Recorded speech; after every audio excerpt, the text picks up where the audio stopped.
O Deportivo con baixas ou sen elas está moi por riba do plantel do Real Valladolid. Isto quedou claro hoxe en Riazor, onde o regreso de José Luis González e o seu reencontro con Milorad Jukic eran parte dos atractivos deste partido. O cadro coruñés que levou brazais vermellos saiu ao campo cunha pancarta de apoio ao comité antisida.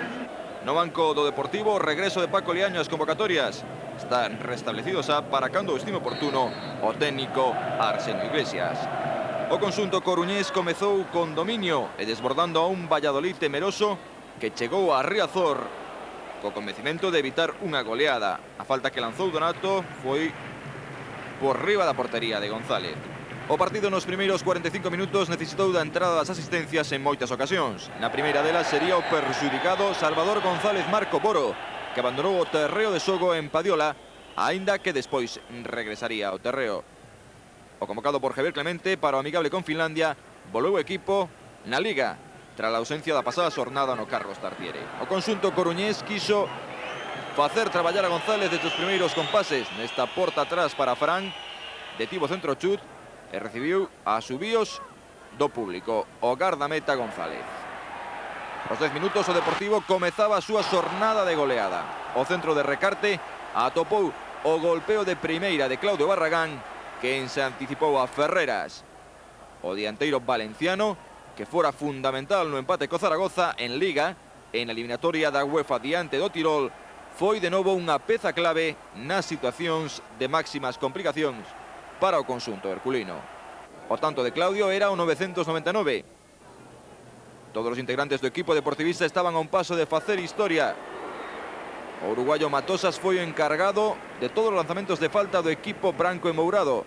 O estudio de Canales dos seus disparos seguro que lle serviu para estar atento do perigo que leva o xogador do Valladolid. Este foi un encontro con poucas xogadas polémicas para o colexiado murciano Gómez López. A entrada de Cidoncha sobre Manjarín foi a única con reclamación de penalti. O defensor valisoletano tiña poucas opcións para xogar a pelota. O Deportivo buscaba as costas da defensa contraria en moitas oportunidades. Nesta falta que sacou Fran, tras o intento de reseite do defensor de Pucela, o hispano-brasileiro Donato atopou un inesperado balón no segundo pao. Balón que mandou por riba da portería dun ausente González. O Deportivo dominaba e tiña que traducilo en goles. A indecisión de Iñaki atopa un desexoso de partido Recarte. Este deixa a Manjarín, que tras facer un intervalo de dúbida escribe outra páxina na historia do Deportivo. O heroe de Birmingham asinou o gol número 1000 do Deportivo da Coruña en Primeira División. Na repetición temos como tras a asistencia de Recarte o autopase forzado de Manjarín que leva o balón ao fondo das redes do Valladolid. Con 21 minutos de partido o Deportivo xa estaba cunha vantaxe de 2-0. Jukic, que anunciara vinganza sobre González, trataba de confirmar o seu anunciamento con este disparo sobre a portería do Valladolid. O adestrador do cadro de Pucela, Víctor Espárrago, que regresaba a Riazor.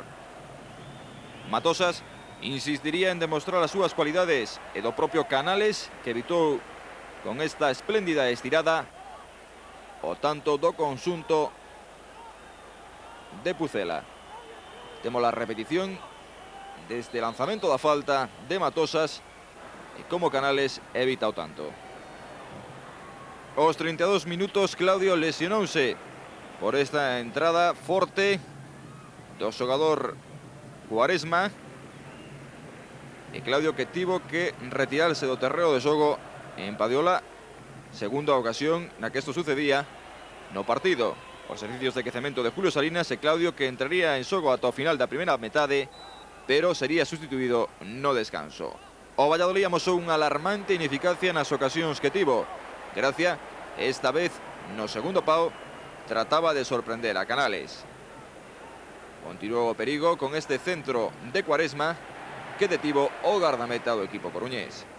Na repetición temos a ocasión de Gracia, que en dúas ocasións trataba de rematar sobre a portería herculina.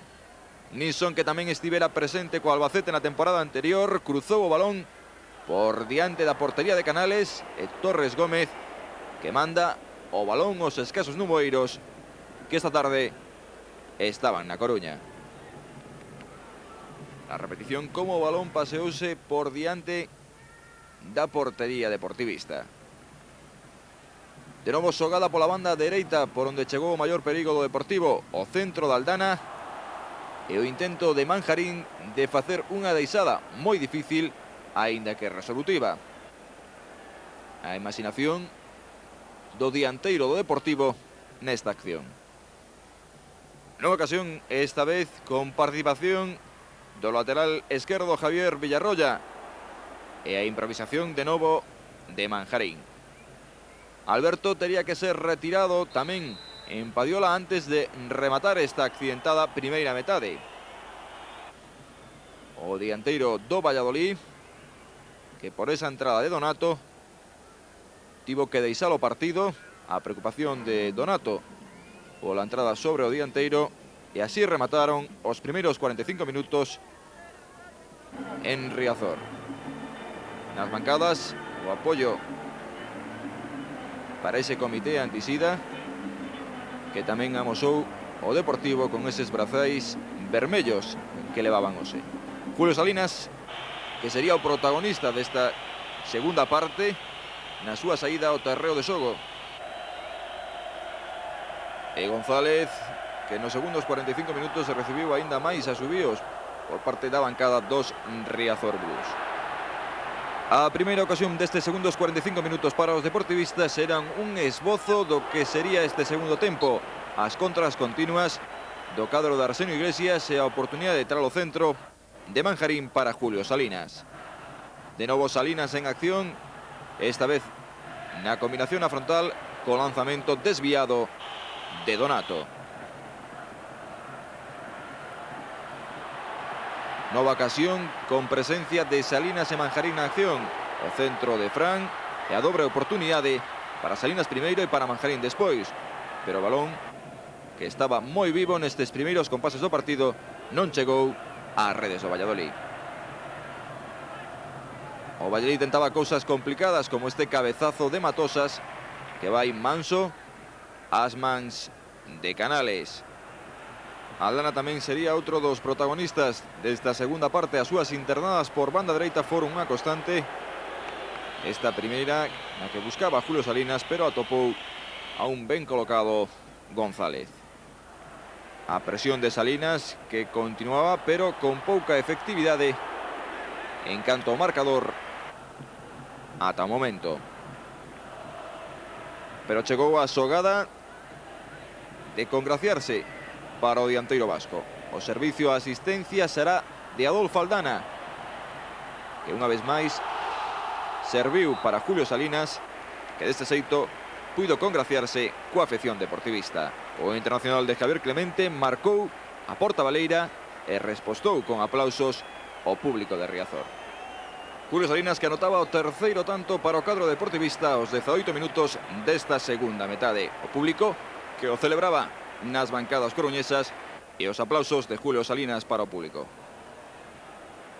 Nilsson tivo unha nova ocasión sobre a portería de Canales, pero esta vez foi Jukic quen salvou baixo os paus da meta deportivista.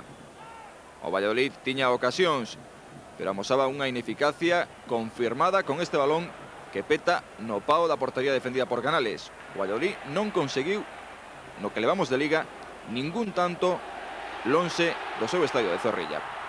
Precisamente nesta longa xogada, a imprecisión da defensa do Valladolid serviu para que roubase un balón Manjarín e Julio Salinas conseguiu o definitivo 4-0 e o terceiro tanto da conta do Internacional Deportivista nesta temporada ligueira. O exxogador do Fútbol Club Barcelona que xa marca co Deportivo da Coruña. O servicio perfecto, esta vez de Manjarín, que tivo hoxe unha destacada actuación no partido. Entendemento, pois, deste tándem Salinas-Manjarín ante a ausencia de Costadino Febebeto. O Valladolid, que por medio de Quero que entrara nesta segunda metade, trataba de buscar unha salvación da faciana do seu equipo. Herrero tamén probaría sorte nesta xogada na que manda o balón por riba da portería de Canales.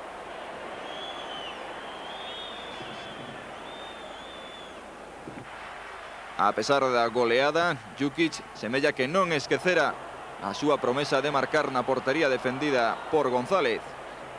Lanzou de novo sobre a meta dun bello coñecido para o balcánico.